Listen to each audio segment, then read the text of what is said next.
This Wednesday marks Yud Shvat, the 10th day of the Hebrew month of Shvat. It's a deeply significant day on the Jewish calendar, as it commemorates the 76th Yom Hilula of the previous Lubavitcher Rebbe, and it's the day that the leadership of Chabad Lubavitch was transferred to our Rebbe. Each year on this day, the Rebbe would deliver a special maimer, a Hasidic discourse, as part of the Basi L'gani Hasidic discourse series. This year, Jews around the world are studying the maimer from 1966, and I'd like to share with you a profound teaching from that discourse. It's one small teaching of the big discourse, and this teaching originates with the Baal Shemtov. And allow me to introduce the teaching with the following question. Have you ever wondered why the Torah is filled with so many stories? From Adam and Eve to the passing of Moshe Rabbeinu, from Yehoshua through the Talmud, we're surrounded by stories. Let's be honest, Jews love stories. We're always telling them, hearing them, living them. But why did God choose to fill His Torah with so many stories? To answer this, the Baal Shemtov, true to form, shares a story, a parable. There was once a king who had a one and only son whom he cherished more than anything in the world. Their relationship was filled with deep love and immense pleasure. They delighted in each other's company, sharing a bond that brought both of them great joy and fulfillment. One day, the king, who desired an even greater, more profound kind of pleasure in their relationship, decided to send his son away to distant lands so he can make a profound impact on the world and grow. This wasn't a punishment. It was a purposeful separation, meant to create the possibility of an even deeper connection, one that can only emerge through distance, challenge, and then ultimately return. As time passed, days turned into weeks, weeks into months, and months into years.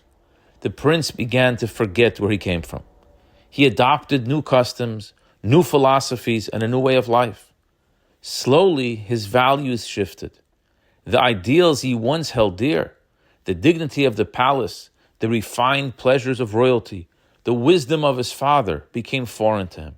He no longer saw beauty in the things that once brought him joy. In fact, he began to view them as outdated, irrelevant, and even foolish.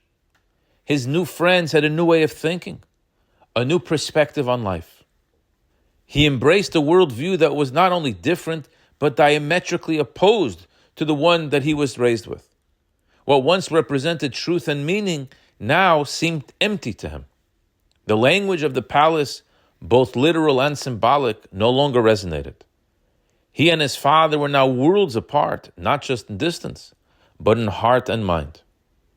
The king, devastated by the thought of losing his son to this foreign identity, sent messengers to bring his son back. But the prince rejected them all. Even the most esteemed ministers and advisors could not reach him. He had no interest in returning. He believed that he had evolved, that he had found a new, superior way of life. There was no room for discussion. Finally, one of the king's closest and wisest friends had an idea. He removed all of his royal garments. He traveled like a simpleton, and he dressed just like the prince. He abandoned the formal speech of the palace and spoke in the prince's dialect. He didn't approach as a representative of the king, but as someone who looked and sounded just like the prince, a peer, a friend. And it worked. They connected. A friendship blossomed.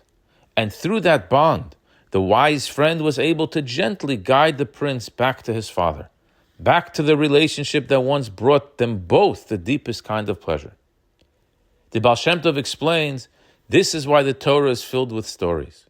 Just like the wise friend, Hashem dresses His infinite wisdom in stories, making it relatable, human narratives, so that we can connect with it on our level. The Torah meets us where we are. And the Rebbe adds a powerful insight.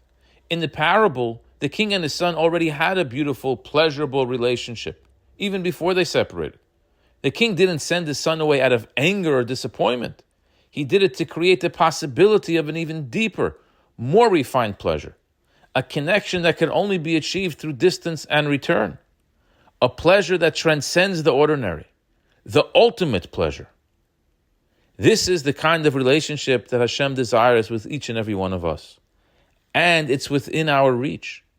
How do we achieve it? By practicing self-restraint, resisting the pull of instant gratification, and choosing to channel our energies towards good.